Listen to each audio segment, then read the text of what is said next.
back for episode 6 of the 2020 Experience podcast. Today we're going to talk about PVC pipes, breathing through the nose, holding your breath, and getting in the gym to do your homework when you need to work on imbalances and recover from injury. Welcome back. And this is a little follow-up to our conversation last week about injury prevention.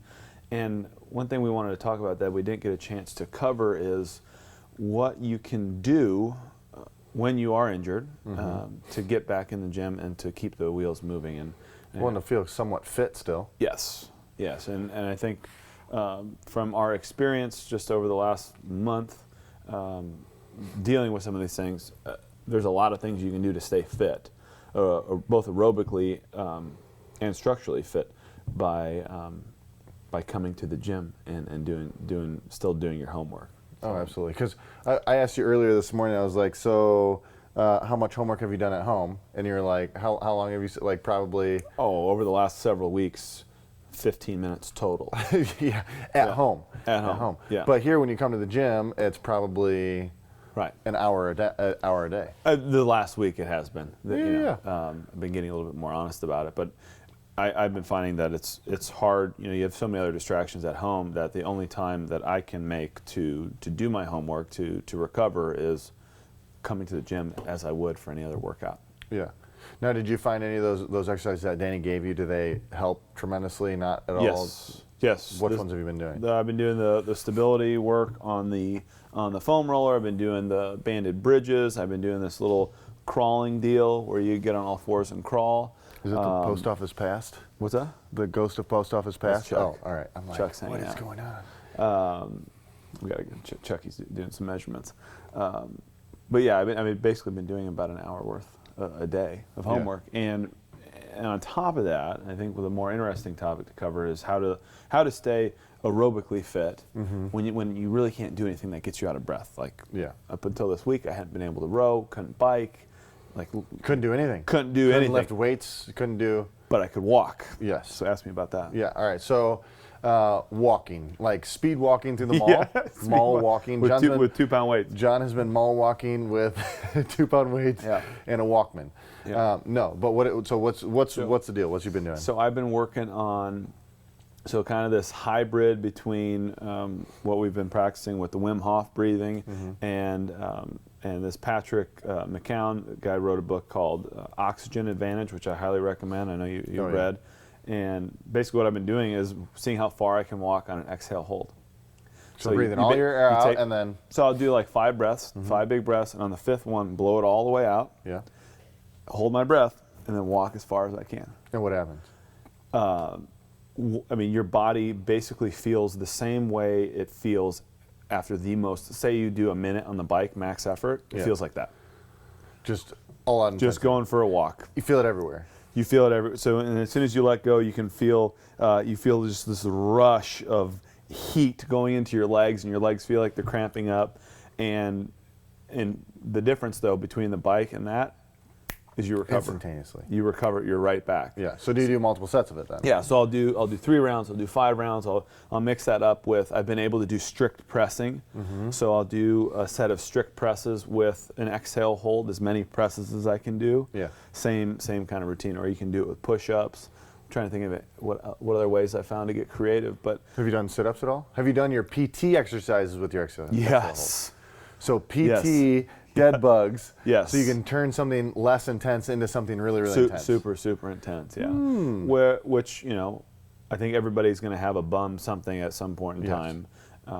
Whether it's a bum ankle or a bum elbow, but I think there's ample things that you can do. Oh, absolutely. I mean, even going off from being out of the gym for 30 days, you could have been doing those things prior. I hate to say that, but yeah. Maybe come back and still feel something. Right. Now, we don't know 100% yet because you haven't put it to the test. It'll get tested tomorrow. How's it going to get tested tomorrow? Well, because, we get to test tomorrow. So it's going to be 18.1 in the morning, and then I'm doing a 10-mile trail run. No big deal. Afterwards. Yeah. And I think after nothing. Yeah. But nothing doesn't have to be nothing. No. And I think that's one point we want to kind of pound home is there are a lot of ways that you can train that may not look exactly like a CrossFit workout. That you can keep the ball moving forward.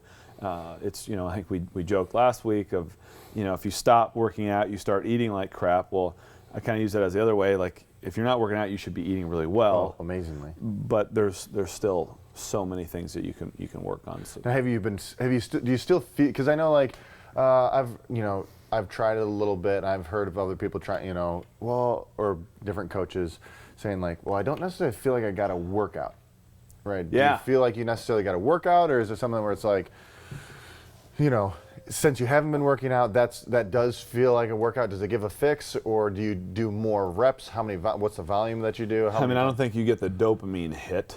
No. But I do feel like I'm working hard. Yeah. And I think part of that is getting to know your body, of like what it means to push your body versus putting too much strain on your body and wearing your body down. Yeah. So I've been doing these quote unquote hard workouts that involve just exhale holds and then do a given movement. Yeah. Until failure. Mm-hmm. Now I can't do that every day in training. No. So that's a type of workout, that feeling that I'm getting, say 5 times a day and doing it for 5 rounds, is a feeling that I might experience once every couple weeks. But you don't, in normal training. But you don't feel any like central nervous system fatigue or nothing like that. No. You just go right next. I'm ready to go right to the next one. So what I'm most excited about is, now that my body is back in place, what is this going to look like with training moving forward? Right, and that's that's why we're here talking about this right now, is because I think there are tools in our book that we can utilize to help people get from A to Z a lot quicker than having to just do really hard workouts day. So with that, what do you think your training is going to look like afterwards?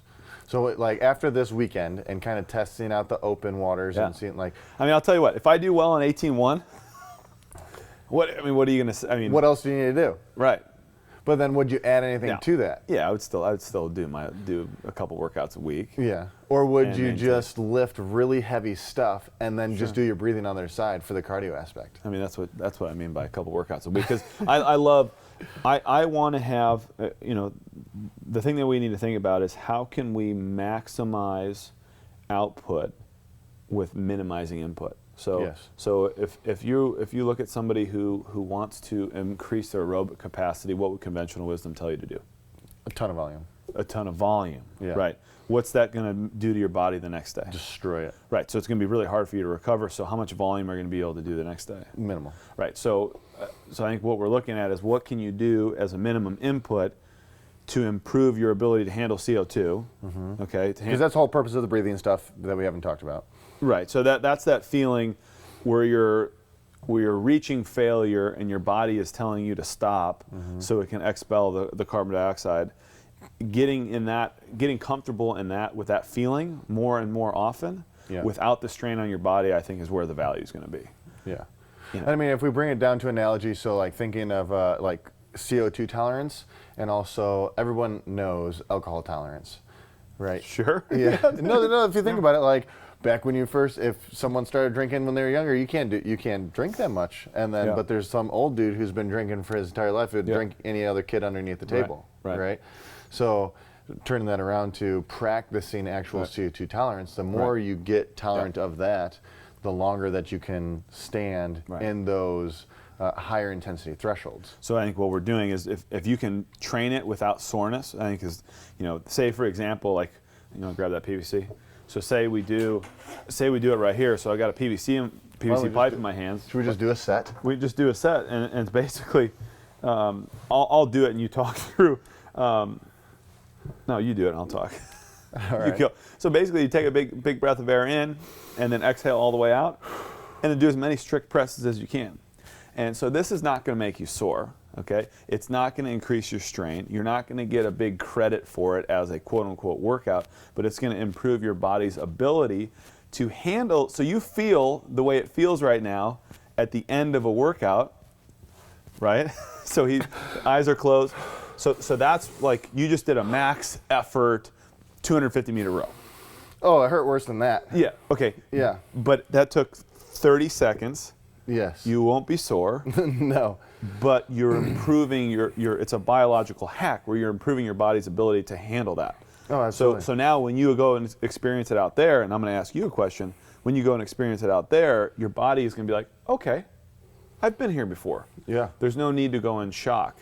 The elite athletes typically would train more and more and more and more, and they were the ones who got to experience that sensation. Well, now we can bring it to the rest of us with just a PVC pipe without having to train, hard, beat our bodies up. And I've played around with this, and that you just feel like a fire intensity, like nobody's business. So what did it feel like last night? You did 18-1 last night. 18-1 last night, and it was, I breathed through did the tape over my mouth for the first 12, 14 minutes or whatever, which actually turned out to work really well. So like breathing through my stomach. Just a shout out here, it's called micro-pore tape. We're sponsored by them this week. And we're sponsored by Micropore. It is, it's excellent. But anyway, keep talking. Yeah. So like, it forced me to breathe through my gut, all that fun stuff. And as soon as I took the tape off my mouth, I was like, I started breathing through my chest, starting slowing back down a little bit. However, like after thinking about last night, I could have pushed it so much harder. Like I never reached that feeling that I just had right there. Right.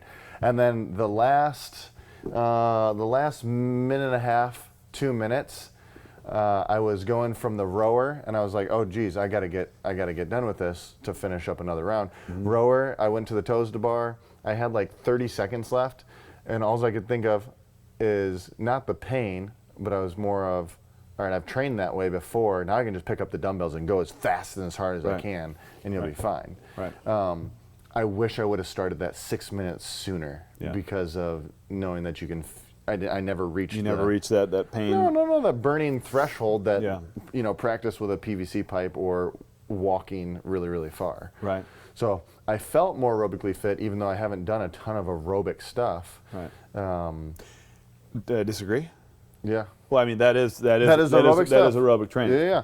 And it's just not conventional. Yeah, and I've been doing a lot of. So there's a couple different apps. There's the apnea training app, and then it's called Stamina, is what I've kind of been playing with. Yeah. And it's both CO2 tolerance and O2 tolerance, right? So the body be able to actually utilize the O2, and the body's ability to tolerate CO2, right? And so there's this one where you can try it. Breathe just normal for a minute and 20 seconds, and then exhale, hold your breath for 50 seconds. And then it goes down to minute 10, then a minute, and then 50 seconds in the breathing, just normal breathing. And you still exhale, hold 50 seconds. All the way down till you just get 10 seconds worth of breathing. It's about 3 breaths, and then you still hold for 50 seconds. So like, you wouldn't think, especially after the first round, that you're going to make it. That you're going to make it, but you do for 10 seconds of breathing. Next thing you know, you make it holding with no air in your lungs. Yeah. And it's shown like, wow, I can tolerate a lot more breathing. There's no way before I'd be able to do 12 or 14 minutes of that workout with tape over my mouth before. Right, and that's one concept that we're slowly introducing in the gym is nasal breathing. Yes. And I think it goes to the concept that we're always driving home of like midline stability. Is breathing through the belly. Well, automatically, if you breathe through the nose, you can't breathe into your chest. I mean, you could really try, but it's super awkward. So if you just try this at home, or if you're in your car, or wherever you are right now, like literally close your mouth and take a big breath through your nose, and you'll literally feel your belly rise. Yeah. And what that allows you to do from a fitness training perspective, it allows you to keep your midline braced. And where we see a lot of faults are when people especially in their pelvis, they take that breath of air. It's like they've been underwater for 5 minutes, and they come up for that gasp of air, and you see their chest rise, and they overextend, and then they hurt themselves. Or they just work out. They might hurt themselves, but more likely they're just holding themselves back. Yeah, that's very true. And they get in the middle of that workout, and their body is freaking out for good reason, because your body is basically telling you you're about to die. Yeah. Because it's your spine's going to break. Right, and you're in a fight or flight state, and your body's not made to hold on to that, especially for a 20-minute workout. So I think one of the things that among many others that we're trying to introduce is teaching people how to effectively breathe, and this tape is incredibly effective for doing that. Oh. And you might look like a total weirdo in here, but this is something you can do at home. I've done it with masking tape, but I found that this tape is the best, because it doesn't rip your face off. But if your spouse isn't opposed to it, find periods of time either sleeping at night. I mean, tell me your experience with that now. Well, you told me that you started taping your mouth at night. So I'll go back, like I started doing that like many years ago because I was my chiropractor. This is probably it's probably 8 or 9 years ago. My chiropractor said, you're going to die if you keep sleeping the way you're sleeping. You need to start sleeping on your back and getting organized or whatever. But I couldn't do it with my mouth open, and I'd How did you even get to sleeping on your back? Ratchet straps. You're dead serious. Yeah, so they're called a come along or whatever ratchet straps basically. I was on a twin bed, and you basically like wrap it around the bed, hook it, strap, and then it locks your hips in place. You got to be single. Are you dead serious? You got to be single. Dead serious. Yeah. Seriously. So then I'd ratchet, or I didn't ratchet strap my face, but then use masking tape, because otherwise I go. I just breathe straight through my mouth. So, but I haven't done it since. Okay. And maybe because my nutrition's better and I'm able to breathe through my nose a little bit better. But anyway, the last like month and a half now, I started with masking tape and then found this stuff and just been taping it shut. Well, so I tried it. Then so it's taken me 2 weeks to make it through a full night of sleep with uninterrupted. Uninterrupted. That doesn't. I mean, of course, there's baby in there too. That's interrupting that sleep. Sure. But like. Okay, so one of the things I tell people about sleep is you can't interrupt your own sleep. No. So say you have kids, like that's going to happen. Okay, deal with it.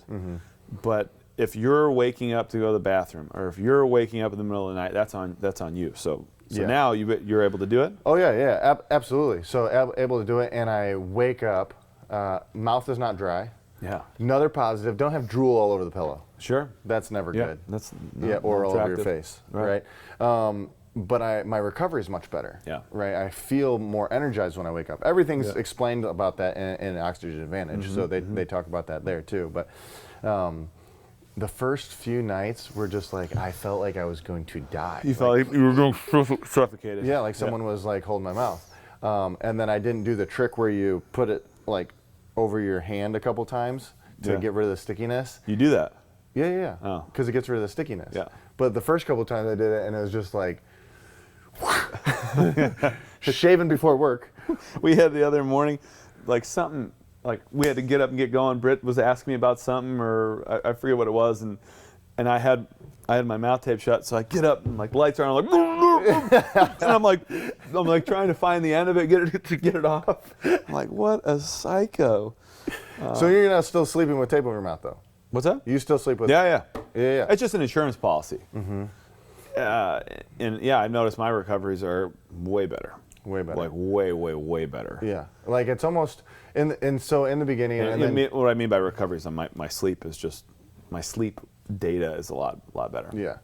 Well, and so like the tape, like in the beginning, I would do it, halfway, but the more I'd train with the tape over my mouth, the more it felt comfortable at night. So now, like when I get in bed at night and I put the tape over my mouth, it's less of the uncomfort. Like just feels stupid. Yeah. It just feels normal because I've trained with it for an hour, or I've spent some time throughout the day working with it, for an hour. But you don't realize how much of a mouth breather, walking around mouth breather you are. Yeah. And what's the saying? You don't look smart. You look a lot smarter with your mouth shut. Yeah, keep your mouth closed. Keep your mouth shut. You look smarter. Yeah. But I mean, it's true. Like I'll notice even just walking around there, I'm not saying anything, but yet my mouth is just sitting there wide open. Like that's completely unnecessary. And what I've been thinking about lately is when you eat, pay attention to where you're breathing when you're eating, because we talk or we've talked before about being in a rest and digest state when you are eating. That implies that you're breathing through your nose. A lot of us, when we eat, and if you're eating right now or you're listening to this, pay attention to how you're breathing, because you'll chomp and you'll pull in air through your mouth. Yeah. You will eat so much slower and chew your food if you're breathing through your nose the entire time. Yeah. Well, and all animals do that. All animals. We're animals, man. All animals breathe through their nose when they're eating grass and all that stuff. That's why cows, and all that stuff graze so well. But no, I've noticed that same thing. Is like, all right, what am I? Just breathe only through the nose. Yeah. Now, that's not to say that there's not times to breathe through our mouth. Right? No, Like, I wanted to talk about that. yeah. Like when you're doing a max effort lift of some sort or something that requires some sympathetic nervous system shenanigans. Talk to me about time domain. How long would that thing be, and what would be an example of it? Oh, max effort, like less than 3 minutes. Yes. Like less than 3 minutes. So if I was going to Anything do past that would be nasal. a 500-meter row. You can mouth breathe that. Yes. Yeah, you can mouth breathe What that. if I was doing a 2K row? No, nasal breathing. Right. Yeah. Anything over 3 minutes. Anything over 3 minutes, and you're getting past that glycolytic stage, and you're going right into your aerobic, your oxidative system, and you are going to be needing a lot of oxygen. Yeah. The only way to get a ton of oxygen is to breathe in through your stomach, and the best way to do that is through your nose. Yeah. So how about this? yeah. But my nose is all blocked up. Best way to get it unblocked is to breathe through it. Breathe through your nose. Yeah. My left nostril's been blocked up for as long as I can remember. I always said I had a deviated septum. You might. I don't even know what that means. Yeah. but I used to say it's gotta be something. It's got to be my nose. But now it's gone. Right. So after just this last month or so, not even, of breathing through my nose, taping my mouth shut in workouts, and breathing through my nose during sleep. The pathways come back. Yeah, pathways come back. Same thing with like doing the walking and breathing, that nose and blocking exercise that he talks about. I mean, I almost feel like I can breathe through my left nostril even more. Yeah, it comes back. Mine's my right that's been blocked up, and there are some times where I put the tape on and be like, I'm not going to be able to do it. But then after a couple reps, you realize that you're pulling in way more air than you need. And through your mouth, and when you close your mouth, here we are just blabbing away. But when you close your mouth, your body pulls in the air that it needs, and not more, because everything's regulated up here. So. Yeah, and that's not to say putting a tape on your mouth during the first round of a workout feels freaking miserable. Yeah, right? but what does it make you do? Makes you breathe. Well, but it makes you down regulate. Yes. Yeah, so pace. So yes, and that's where brings you up to your capabilities. You know, have you ever heard somebody tell you that their back hurts when they run? Yes. Yeah. So I'm huffing and puffing right now. If you're listening to this, I'm huffing and puffing, and I'm overextending. I'm breathing through my mouth. Why do you think my back hurts when I run? Well, because my breathing's all thrown off. So that's a great example. Say you're going for a run. Either we're talking about tape here, but if you don't want to look like a weirdo, just keep your mouth shut. But you're gonna. What are you gonna find out about keeping your mouth shut when you go out for a run? Are you gonna be faster or slower? Slower. Yeah, especially in the beginning. Yeah. In the beginning, you're gonna be much slower because you're not used to working at that level. Especially if your nose is blocked, and that's okay. Like in order to get past that stage, you gotta kind of struggle bust through it.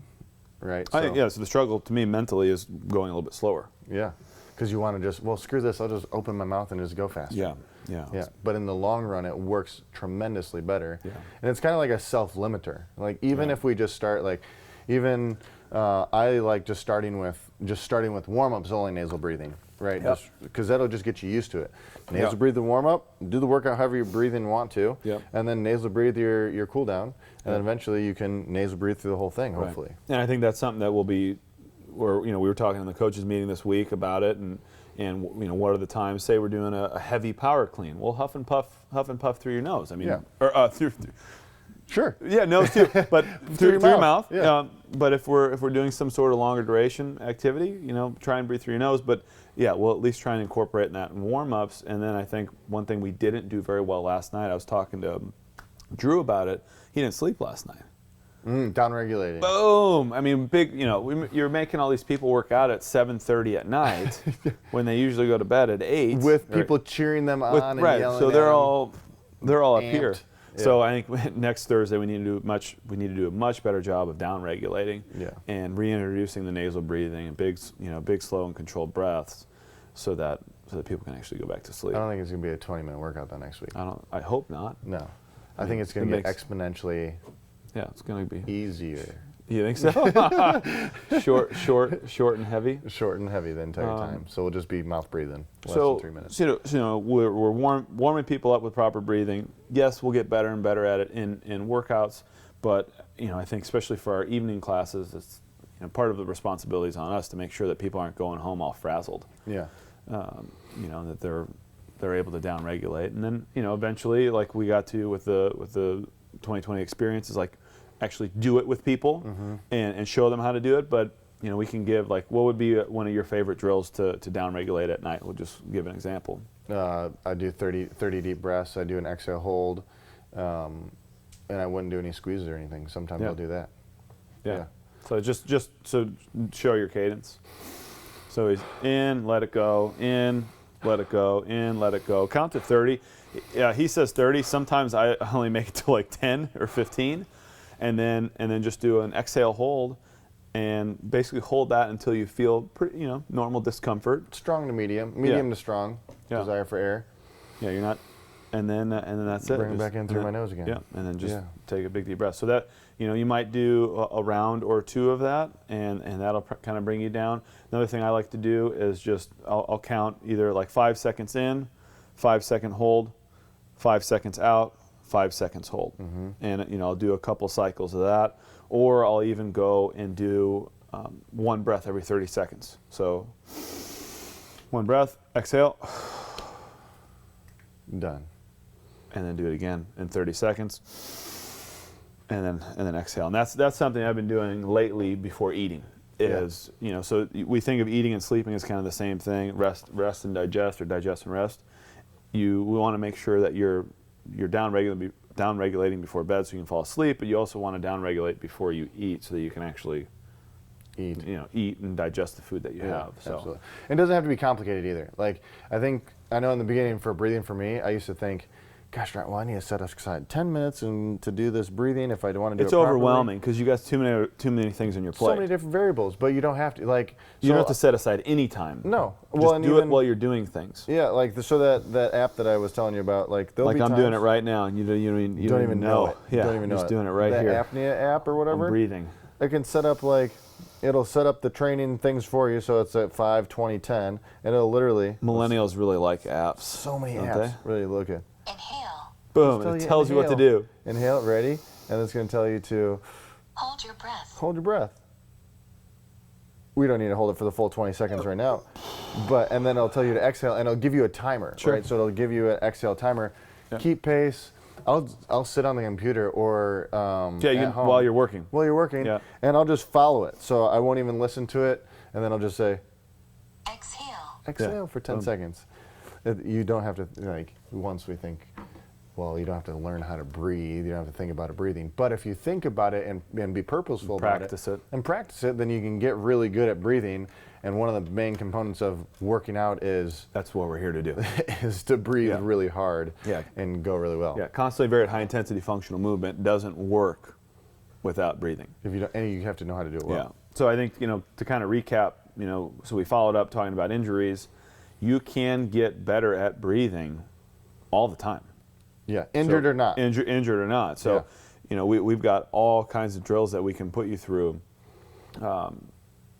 in the gym to improve your conditioning without doing formalized conditioning. And then the other component is if you have homework to work on. So say you're coming in and maybe your back's a little tight and we're doing heavy deadlifts that day. That's your day to come in. You're not going to do the heavy deadlifts, but you're going to come in and do your homework, work on your imbalances, and keep the wheels moving. And then it's, you're going to hear more about it coming up, but it's learning how to breathe through the nose. And they say your mouth is for eating, your nose is for breathing, and I think a lot of us aren't very good at that. I seriously think it's the future of training. Yeah. I know it's already been around for however long. It's been around for years. At least a few. We've been breathing forever. Yeah, but I think actually sitting down and thinking about it, at least it's the future of my training. I can tell you that much for sure. Yeah. And moving forward is getting really good at breathing. Yeah, because I think, and I'm the same way. I'm looking for a shortcut. I think that's it. And a way to not beat up my body, so that I can train more often. But still train at high intensities, because I do like doing those long grinding workouts, but I want to continue to like it. Yeah. And I think by doing them is not, doing many long hard workouts is maybe a way to get there, but I don't think it's the way. Yeah. And so a test to do at home for people who are listening and watching all that fun stuff is So take 5 normal breaths, just normal breaths, 5 of them. Good. You have a timer out. Good. Now just do one more. Good. And then go ahead and exhale and hold. And then you start your timer. And then the first desire for air, so he's just going to hold. And that can be, feeling constricted in your throat, feeling, feel like you have to swallow, any type of feeling. This is not a max effort, like how long can you hold, like I'm competing against someone else type like thing. It's just literally seeing your body's tolerance of CO2. And this is what's known as your BOLT score if you read the book Oxygen Advantage. But it's really a good thing to kind of measure to start, in the middle, in the finish, whenever you wake up, and all that fun stuff. So right now, any desire? Right now. Right now, good. So 38 seconds, right? They say like 40 is like optimal for like athletes. Like elite athletes are at 40 plus, 60 plus. A lot of people will find an urge in about the 10-second mark. 10 seconds. I think, yeah. Do you remember what yours was the first time you did it? I think it was, my first one when I did was 22 seconds. Okay, mine was Danny. 15. 15. And before I got that, like that was, Yeah. that's my first urge is like, it's like. Yeah. I feel like my throat just Yeah. starts to constrict. Yeah. And I'm like, okay, time to breathe. And it's not like a strong desire for air. Like I could still breathe quietly in through my nose Yes, afterwards. you shouldn't when you recover from it, you shouldn't be Yeah, that's too far. Right. You went too long. But then it's a good test retest. So your first time was 15 seconds. 15 seconds. And that was 38 seconds. Right. I'd say easy way to see that your body can tolerate CO2 better. Yes. Which only translates into better fitness. And Right. he says in that book, every 5 seconds more, you'll feel a difference in your fitness. Right. So we're going to find out tomorrow. we're going to find out tomorrow with 18.1. We're going to find out tomorrow. So guys, get in the gym, work on your weaknesses. You can always work on breathing. If you have the opportunity, get the book Oxygen Advantage. It's excellent. There's a lot of stuff in there that relates to what we've been doing with the Wim Hof training, and there's also some differences too, which I think are all excellent. And what other points we breathe through your nose. Breathe through your nose. Breathe through your nose. Tape. Breathe through your nose. Tape your mouth. If you're in welcome company, you can tape your mouth here. Just walk around the grocery store with mouth tape. It'll be fine. It'll be good. Just if you do, here one thing I'll say is if you do get caught with tape on your mouth, like out in public, we didn't tell you to. Nothing. It was just this idea you had out of the blue. So we'll be like, what? You're taping your mouth shut now? Like what is next? Craziness. And I'll tell you what is next is what works. Yeah. It's the only reason we're talking about this. And it's not, we're not peddling some new idea. There's no money to be made off of this, although Amazon will probably make money off of it. It's called micropore 3M tape. But it works, and I think this is a good way for us to introduce new concepts, and then start to introduce them to the gym. So thank you guys for joining us again. That was episode 6, and we look forward to talking to you again next week.